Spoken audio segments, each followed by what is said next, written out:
continue into how Peter Njehia accumulated assets disproportionate to his known legitimate source of income, the EACC has also set its eyes on a clerical officer at the Ministry of Education. It is alleged that the clerical officer added a non-existent secondary school, said to be in Kakamega County, to the list of the secondary schools which received funds from the government for free day secondary education. The school purportedly has 1,188 students. The officer is believed to have opened a personal bank account at Equity Bank, which was credited with 11,131,305 shillings between 22nd August 2017 and 18th June 2018. The officer's dealings were uncovered when publishers contracted by the Kenya Institute of Curriculum Development, KICD, could not trace the school on the ground while distributing the textbooks. The suspect spent the proceeds of this scheme on a Toyota motor vehicle valued at 2.5 million and also bought 2 parcels of land at approximately 1.8 million shillings. The remaining sum of approximately 7 million was withdrawn in cash on diverse dates. EACC has, however, recovered 1.9 million shillings after the dealer repossessed the car from the suspect. Investigations are at an advanced stage. Raquel Muigai, Citizen TV.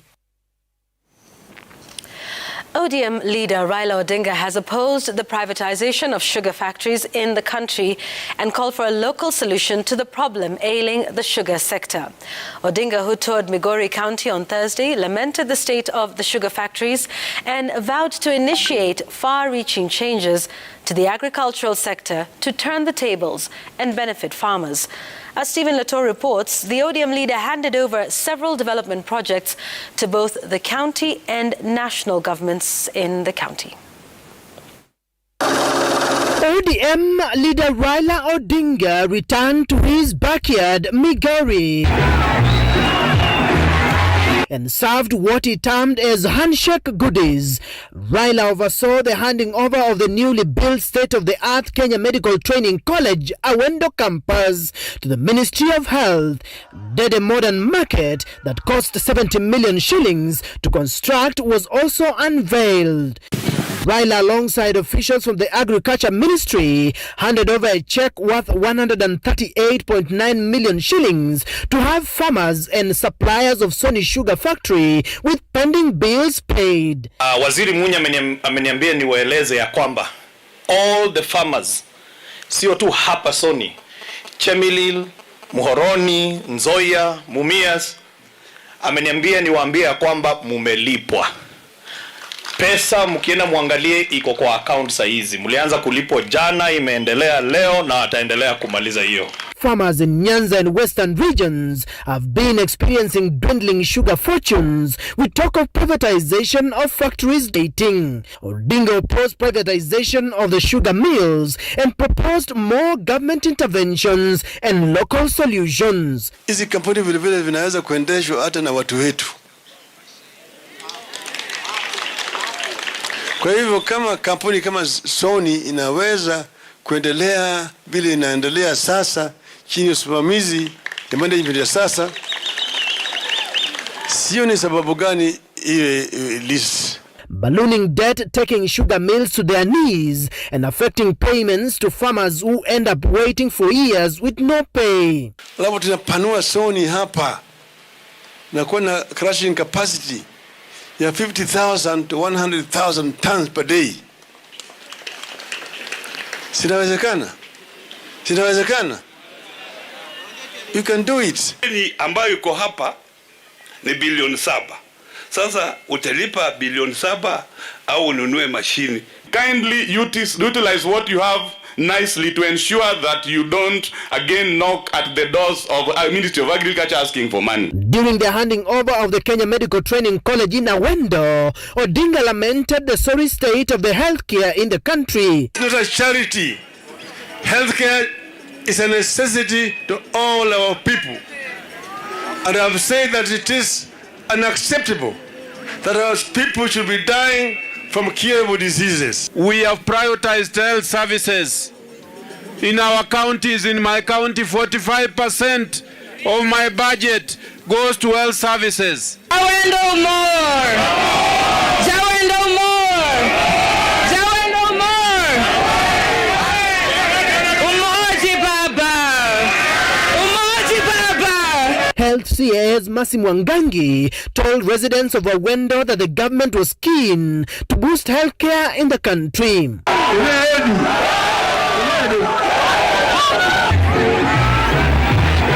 Local politics dominated with Odinga allies dismissing DP Ruto's visits to Migori County last month. Mtu akikuja hapa kama mgeni, tunasema atembee tu. Yeye aende aone vile Soni inatengeneza miwa, vile Migori watu wanakaa, lakini kura ni Raila Amolo. Racha sasa niambie Ruto kitu kimoja, niseme. You know Kenya is not ready for a deceiving, corrupt and misleading president. Odinga, who largely spoke in his Luo dialect, rallied his backyard behind the Azimio la Umoja. Mimi nimekuja kuambia tutasimama na Raila Odinga 2022. Na Raila Odinga atakuwa president wa Kenya yote.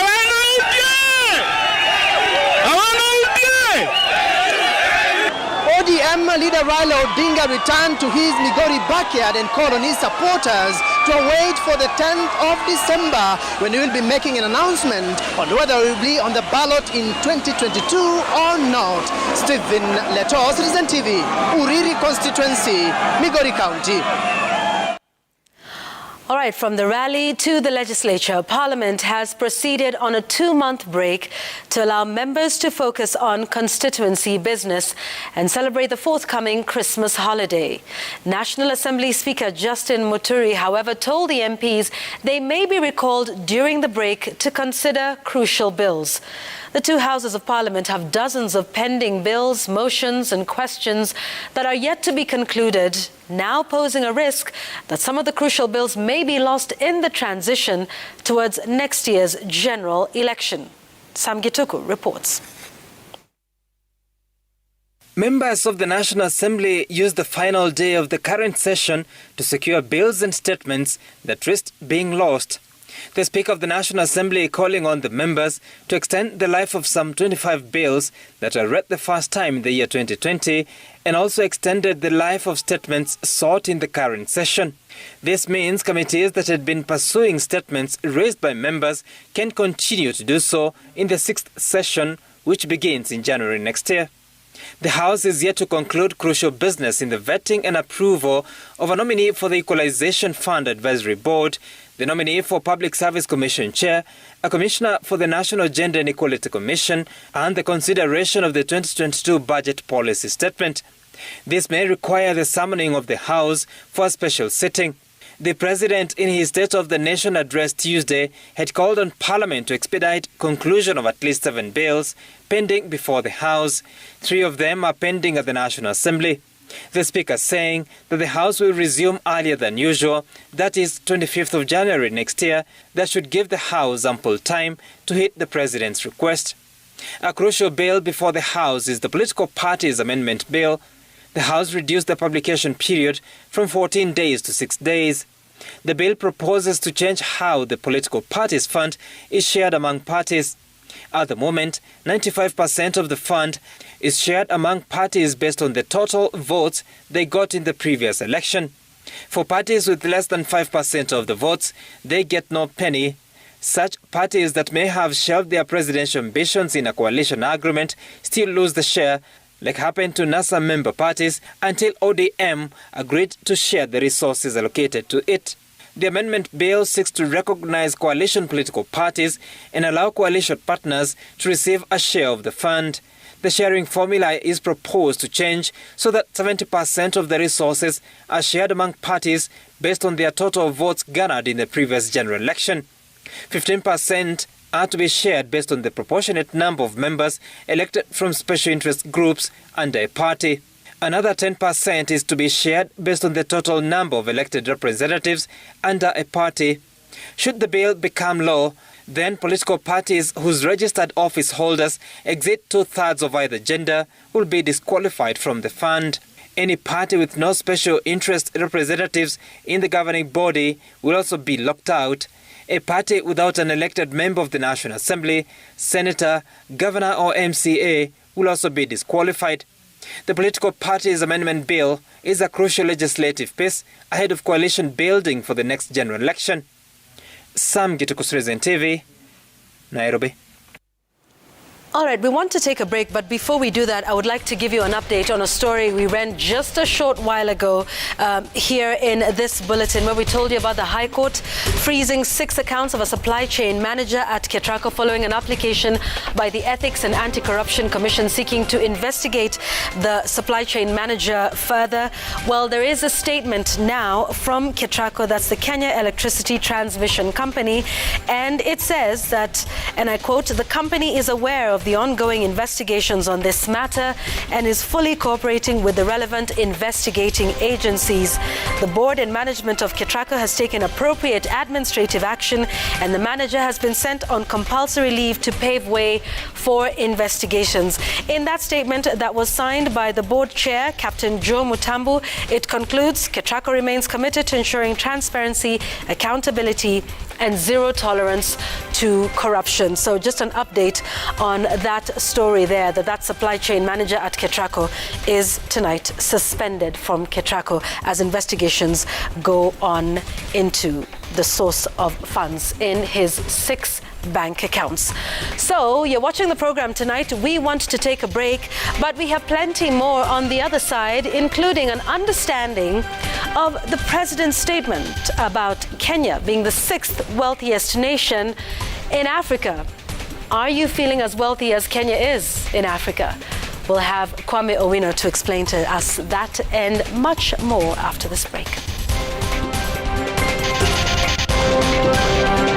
Own an 8-acre plot at Havana Estate, Nakuru at 599,000 only, all-inclusive price. Ready title deeds. SMS plot to 20321 or call 0725 000 222.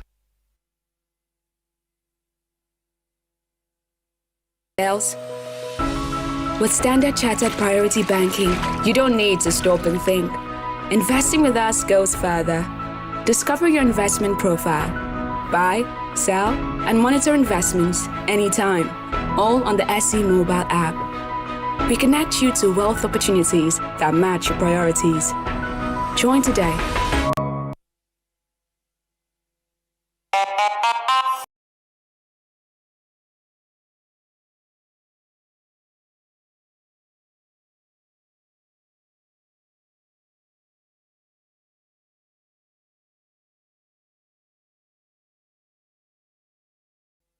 Pangani is the ultimate modern facility where every detail counts. Our 3-bedroom duplexes are creatively designed with an upper and lower floor for a perfect home nestled within the reach of the city. For a 10% discount offer at Kenya shillings 9 million, you can enjoy exceptional benefits as a resident and premium returns as a landlord should you choose to rent it out. Mortgage financing of up to Kenya shillings 6 million available with Middle East Bank. Visit or call us on 0713 444 666 and open the door to a lifetime opportunity.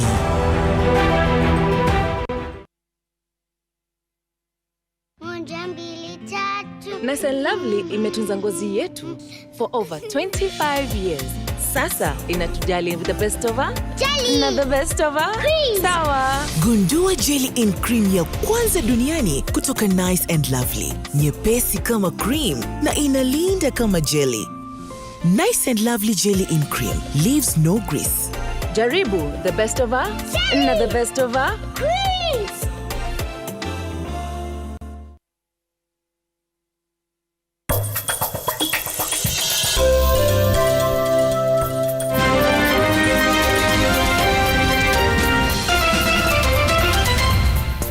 Is that not my brother's morning clothes you're about to burn?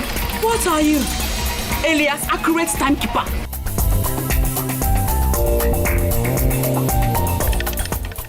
Zidisha biashara yako na Coop Samaria Women's Loan today to enjoy loans of up to 10 million Kenya shillings. Cooperative Bank, we are you. In Kenya, 1 in 2 children suffer from cavities. Brushing with Pepsodent removes bacteria and repairs tiny holes before they become cavities. Because every smile matters. Geisha aloe vera and honey, made with the goodness of aloe vera to calm and refresh your skin. Be strong and last long.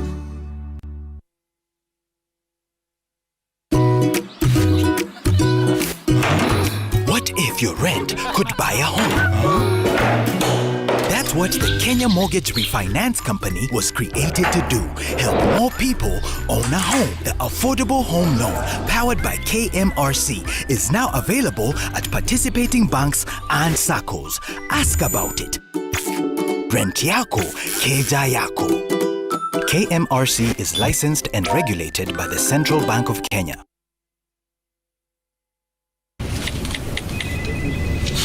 Wow, thank you for your time. How juicy. Juicy. Niko fiti maze niko fiti majamana mabenti wako fiti. Juicy fruit.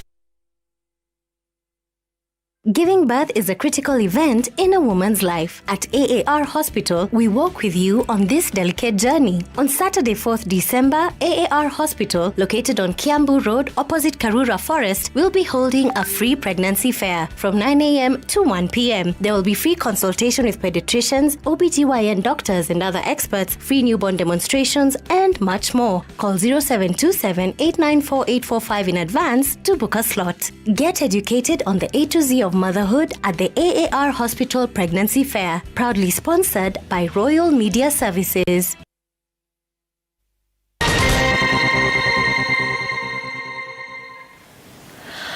Welcome back. We thank you for staying with us. We're getting to our explainer in just a moment. Fact-checking the president in his State of the Nation address. Are you feeling as wealthy as Kenya is? Apparently, according to the president, we'll be getting into that in just a moment. But first, the Council of Eminent Persons of Murang'a has been thrown into mourning following the untimely death of its chair, Joe Kibe.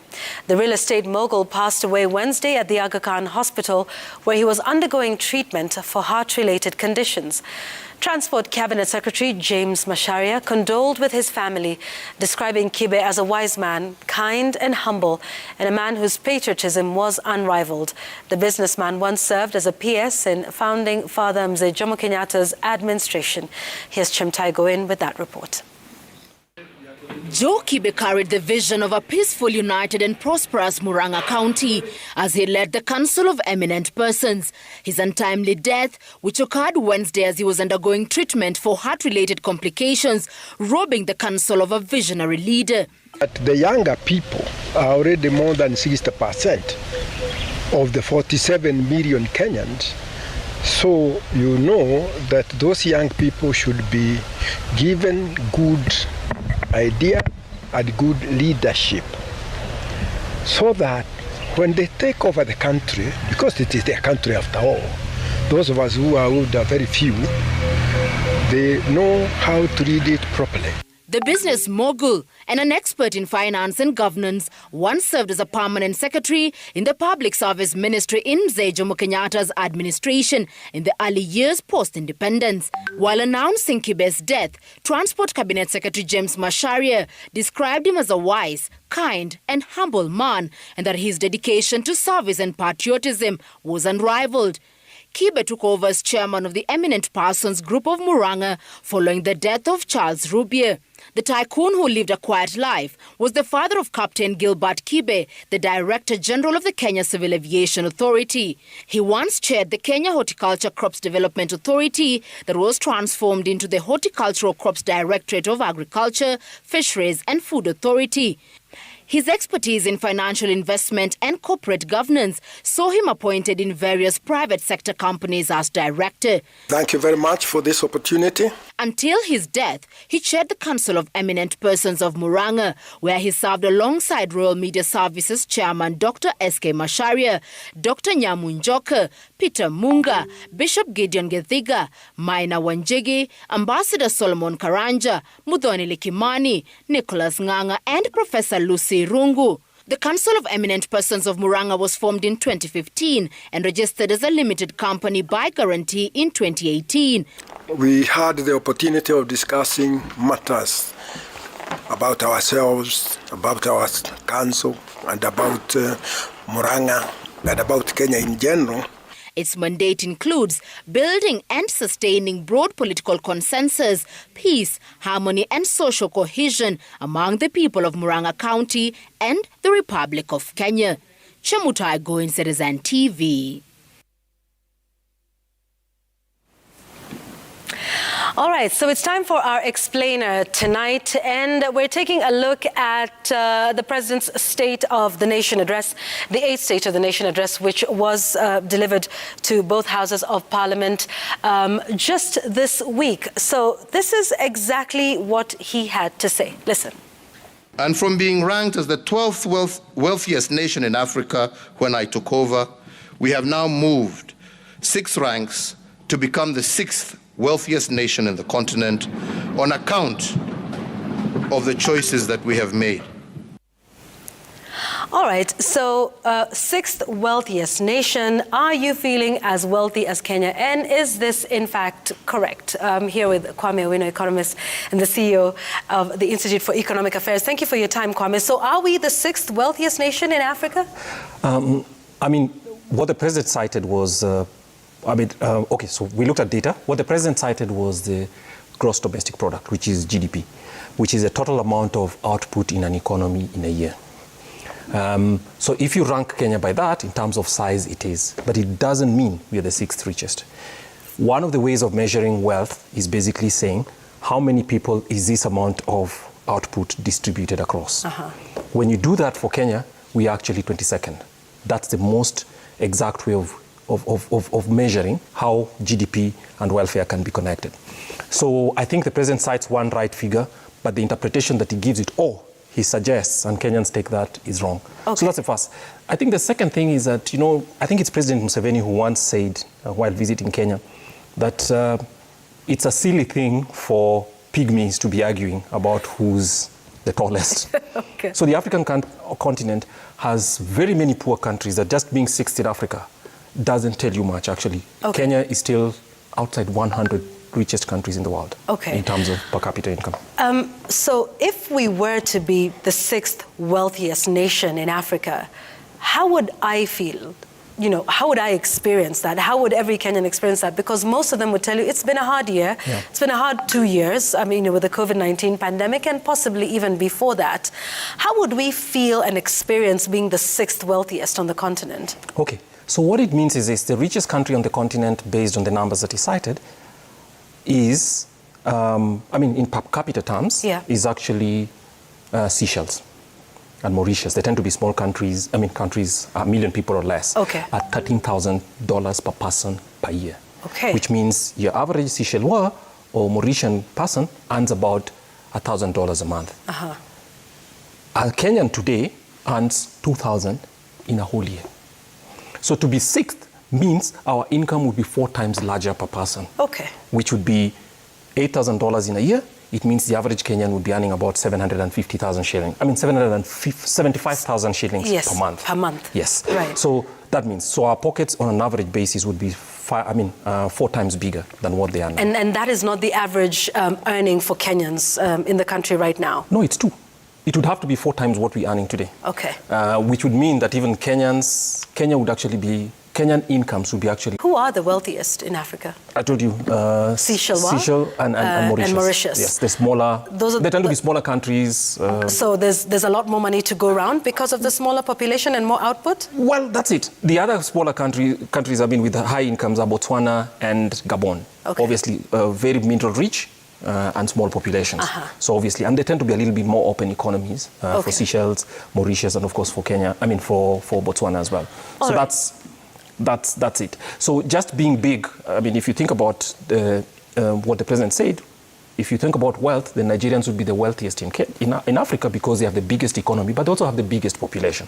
When you split that by 8, Nigerian income per year comes to about $2,400. Kenya's is about $2,000. So it gives you a completely different one. So Kenya and Nigeria are in the bottom 20. Okay. I mean, yes. Okay. Among okay. Africans. Tell me, what is your overall state, of the economy? We know what the president presented, but what's your assessment of Kenya's economy right now, just as we close? Well, I think one of the things and that's one of the things that this country has to overcome before we can make the kind of good statements the president was suggesting. Often in this country, if you look at rainfall, you can tell what the state of the economy is. You can tell the Met Department has Kenya. I mean, when we have sufficient rain, it's going to be much, much tighter and Kenyans can feel it. Food prices are going up. Yeah. And as you can tell often, the food basket in Kenya, Kenyans spend about 45% of their total income just buying food. Yeah. So if the prices of food go up, it means that people really face hard times. Yeah.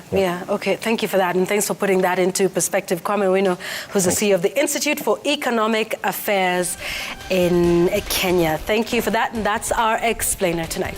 Thank you.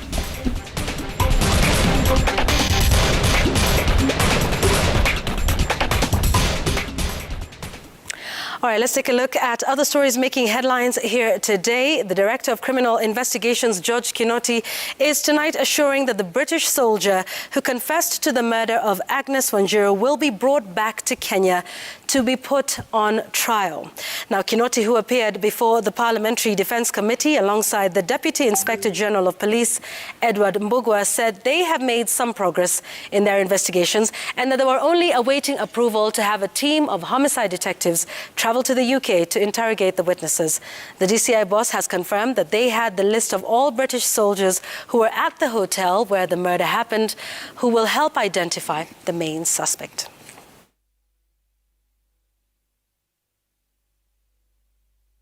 The evidence that which we have is just a matter of identification. The suspect is already among the names which we have already given, sir. If you look at our report, the suspect are among these people we have already given, and they are identified with certain rooms of the hotel. So on that one, we are well covered, and we believe by the time we shall be finishing, because we are not very sure whether they entered to the room together with the deceased or she was killed before they entered to the room. That could be my submission, sir, for the time being. Sami Kipali, Zedekiah Obwontweka, and Josephat Mawili are the latest winners of Pigwa Jeki promotion by Royal Media Services brands of Radio Citizen, Egesa FM, and Musi FM. The three scooped 2.5 million shillings, 2 million, and 1 million shillings, respectively. Francis Mtalaki has more from Mombasa. Sami Kipali, a resident of Olalui village in Kilgores, Narok County, is one of the latest winners of Pigwa Jeki promotion, run by Royal Media Services and Radio Citizen, Egesa FM and Musi FM. Residents of Olalui village broke into song and dance as Radio Citizen crew arrived at the home of Sami Kipali. Wazazi wangu ndawajengea, kuna watoto ambao wana wazazi na wasaidia na ngine ndaeka kwenye miradi yangu. Kituo cha Radio Citizen kiko katika mstari wa mbele zaidi kuona ya kwamba kinakupatia nafasi ya kuweza kuwa milionea. Samia amekuwa milionea na pia wewe unaweza kuwa milionea. Ambia wajaribu tu, maana mpango ya Mungu ni ya Mungu. Maana hii ni bahati, na ikikuangukia unashukuru Mungu kama vile ndugu yangu ameangukiwa na bahati. Yani ilifurahi sana. At Kiru, Kenyanya Village, Kisii County, Egesa FM made their way to the home of Zedekiah Bwenta, the winner of 2 million shillings, through the popular show Boka Boka, which airs every weekday during morning session on Egesa FM. Him and his wife could not hide their joy after receiving the call. Siku hiyo tulikuwa tunazungumza na hawa. Machozi yalikuwa yakinitoka. Machozi ya furaha. Tena nikaanza kukimbia hapa nikapata ni ukweli. Tukaanza kudansi, tukaanza kucheza, tukaanza kuimba. Wasikilizaji wetu wa Egesa tunawapenda, na wale ambao mmekuwa mkishiriki katika Pigwa Jeki, pesa bado zipo, muendelee kushiriki na wewe pia unaweza kuwa mshindi. At the Port City of Mombasa, Musi FM, one of the Royal Media Services brand crew, made their way to the famous Samangina grounds where Joseph Mawili. Simekwama kidogo, na sasa wakati wa COVID-19 kama sisi tunafanya kazi za jua kali, tulipata pigo kubwa. Kwa hivyo nafikiri itaniinua na pia itasaidia wale wengine ambao walikuwa wananitegemea na pia kulipa school fees. Hizi tulipeana milioni nyingine, bado tunapeana 250,000, tunapeana 1,100 kila siku, kila kipindi, na ni furaha yetu kuona watu wa Mombasa wanasikiza Msi FM Dhomea Mokamba.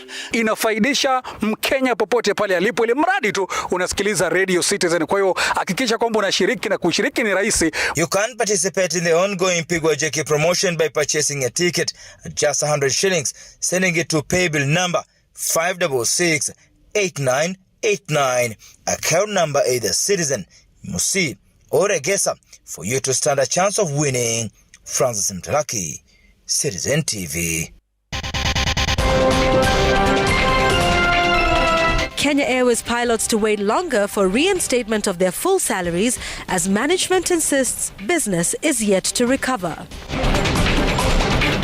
Own an 8-acre plot at Havana Estate, Nakuru at 599,000 only, all-inclusive price. Ready title deeds. SMS plot to 20321 or call 0725 000 222.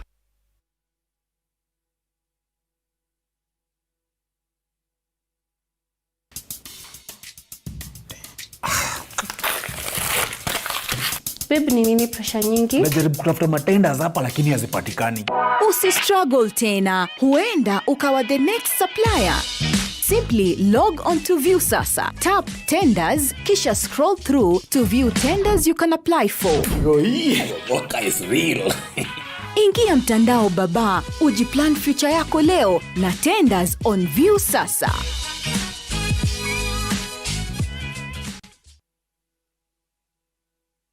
I have to admit, I didn't like Sukuma Wiki when I was growing up, but now I've created a way to make Sukuma Wiki tastier and meatier.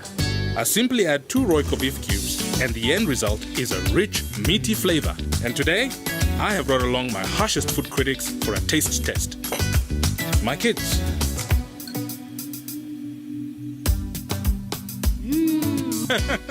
More, please! Royco beef cubes. Add 2 small cubes for a big, meaty taste.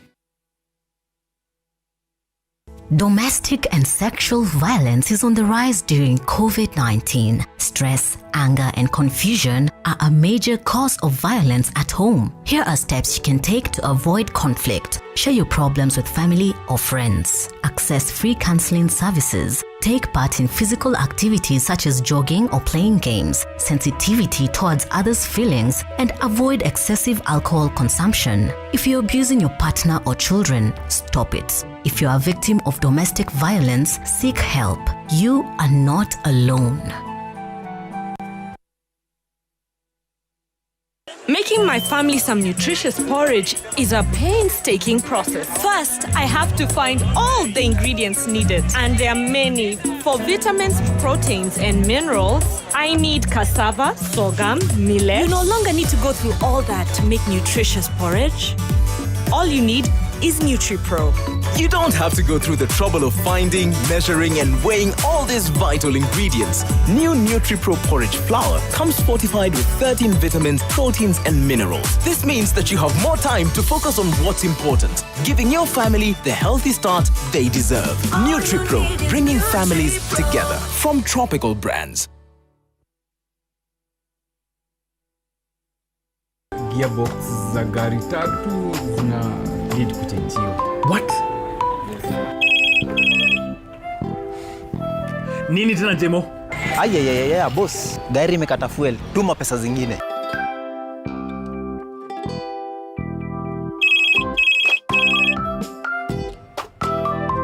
Yes. Morning, sir. Your logbook loan has been approved. Tuliza pressure. Keep business going. Just dial *483*69# to apply for logbook loan of up to 5 million. Easy loans, the easy way. We are proud of our African beauty. But when dark spots and marks appear, discover the power of vitamin C. New Garnier Even & Matte Dark Spot Corrector. The efficacy of vitamin C and a non-oily texture that deeply penetrates for less dark spots and marks. Skin is even and more radiant from week 1. Whatever your skin tone, Stop dark spots with Garnier Even and Matte Vitamin C Dark Spot Corrector. By Garnier, naturally. I am a car mechanic. I am a school teacher. I am a salesman. I'm an IT specialist. I am a hotel CEO. And I help build Kenya's bank with the lowest charges. And I helped build Kenya's best bank in mobile banking, in agency banking, in product innovation, in internet banking.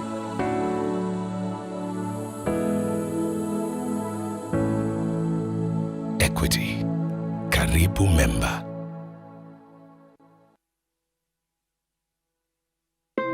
Enjoy the freshest, creamiest, and tastiest milk. Mount Kenya Milk guarantees quality and unique taste, giving you joy and good mouthfeel. Our cows graze from the slopes of Mount Kenya, feeding on fresh, lashy pasture and drinking from fresh, clean Adlib water. Available at any supermarket or duka near you. Mount Kenya Milk, the cool mountain freshness.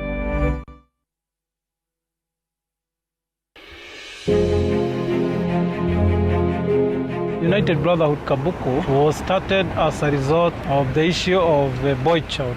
Some of the activities that the group does, we do community cleanup, we visit children's home, we visit the old men and women. Data yetu kama kikundi ilikuwa kuweka car wash. Na according na saving yetu tugenunua kama hiyo tank na hiyo machine tuishe. I was able to support Dr. Zetu initiative. We are proud and we are grateful that they came to our rescue. We will be able to impact lives and realize our dream of job creation and wealth creation, youth and men empowerment. I want to thank Kenyans for taking on the call, and Dr. Zetu, we hope, will go in a small way, make a big difference.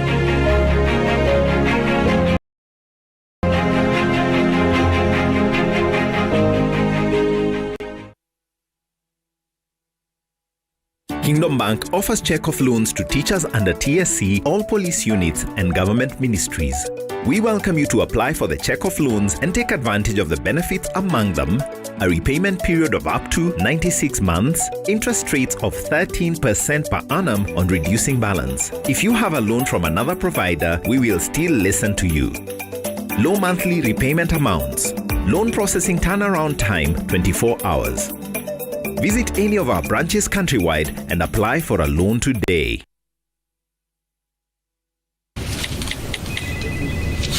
Wow, thank you for your time. How juicy. Juicy. Niko fiti maze niko fiti majama na mabenti wako fiti. Juicy fruit, juicy.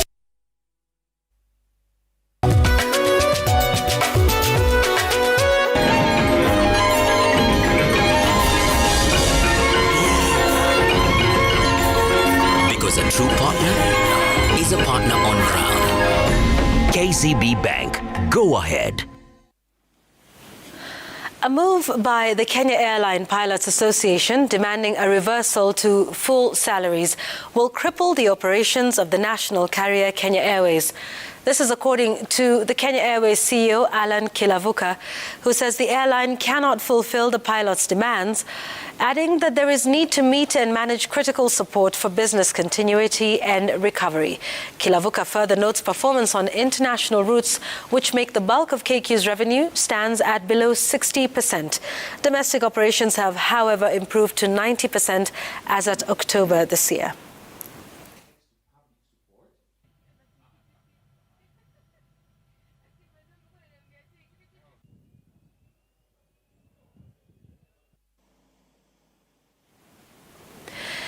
KCB Group has withdrawn its bid to acquire African Banking Corporation of Tanzania.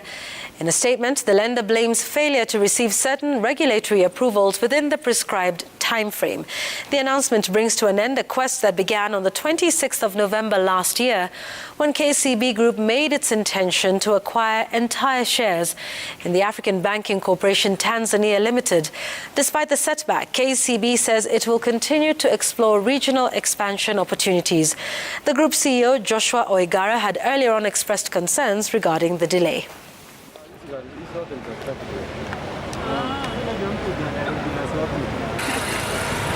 We're still progressing with the conversations. It's we had what we call as a long stop date, which is in November 30th. There has been it's been difficult to get everything ready in that market. The delay is largely because of how difficult it has been for us to finalize the conditions in that market. The Capital Markets Authority, CMA, has approved a 3.9 billion shilling corporate bond for investment in affordable housing. The medium-term note program is a restricted public offer for sophisticated investors to be offered at an interest rate of 11%. The project, located in Pangani in Nairobi, comprises 1,562 units and is a partnership with the Nairobi County Government. CMA's Chief Executive Officer, Wycliffe Shamia, rooted for innovative capital markets financing solution through a corporate bond to deliver relatively cheaper houses to Kenyans. Limited financing still remains a major challenge to the growth of housing in Kenya, with total mortgages at under 30,000.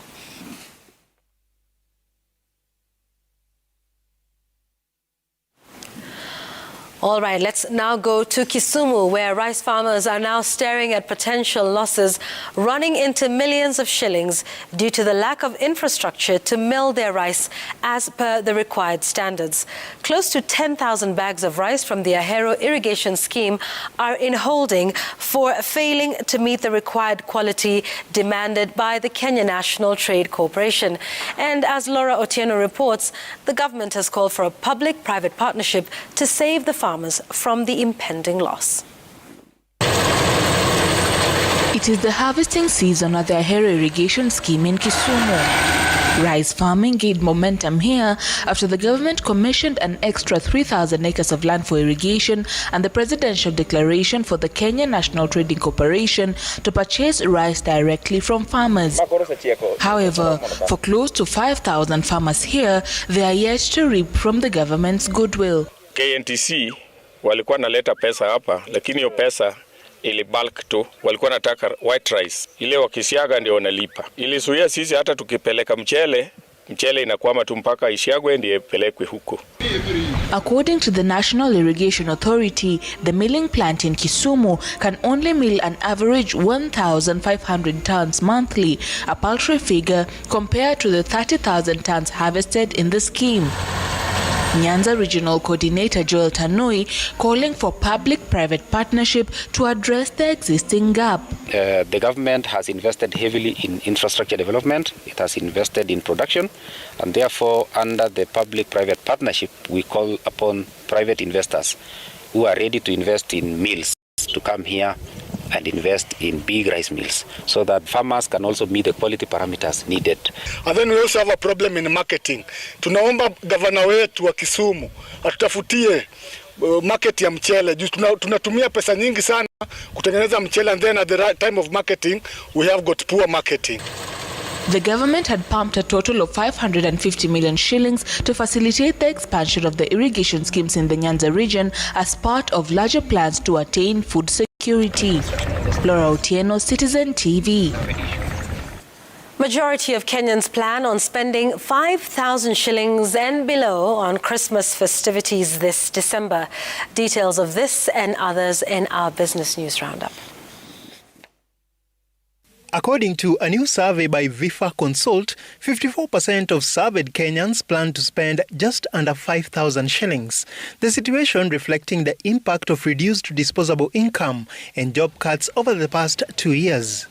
24% plan to spend between 6,000 and 10,000 shillings, while only 4% of respondents checked the highest spending band of between 51,000 and 100,000 shillings.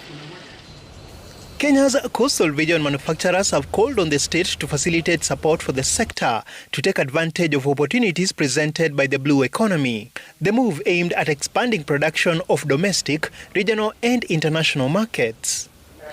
Elsewhere, hundreds of truck drivers and cross-border traders in Busia County are set to benefit from a vaccination drive spearheaded by Trademark East Africa, the Ministry of Health and other partners. The move is aimed at creating vaccine awareness while increasing testing along the northern corridor. This is basically to complement the government efforts to look at ways at which we can mobilize Kenyans of adult population that by June next year, they are all fully vaccinated. Microsoft has announced the launch of Teams Essentials, designed for small, mid-sized businesses. The solution will enable the businesses to serve their customers in new ways, grow their businesses and gain competitive advantages. Finally, competition in the air conditioner market is heating up, with manufacturers now deploying frontier technologies to attract users. Electronics giant Samsung Electronics has unveiled wind-free air conditioner with the ability to cut energy consumption by 55%. The idea becoming more urgent as COVID-19 pandemic has seen many work from home. It has also an auto-clean function that keeps it dry and therefore bacteria-free. In these days of COVID-19, if you have an electronic device with you and it happens to be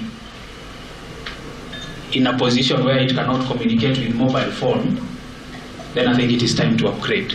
Dennis Otieno, Citizen TV.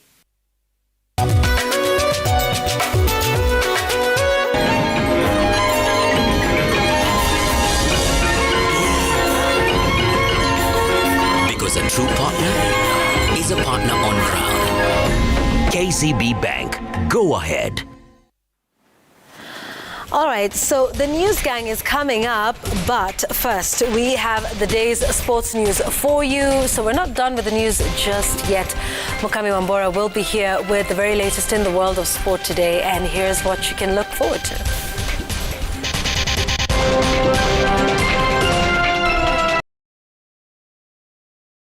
NOCK President Paul Tergat set to serve a new 4-year term after running unopposed. That's coming up after this break.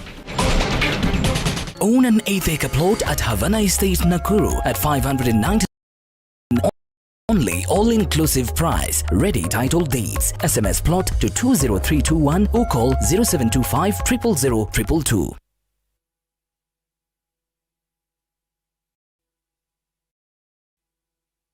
Mic check. Can you hear it? The energy of 1,000 possibilities. Vibrant crew, all of us. Africa is called the continent of the future. We say Africa is the continent of now. All I need is an instance to change the picture. All I need is my voice to make us dream. All we need is who I am. Hennessy Very Special. Never stop, never settle. Not for sale to persons under the age of 18. Join over 5,000 visitors from over 40 countries at AFMA's Food Expo. AFMA's Food Expo is the largest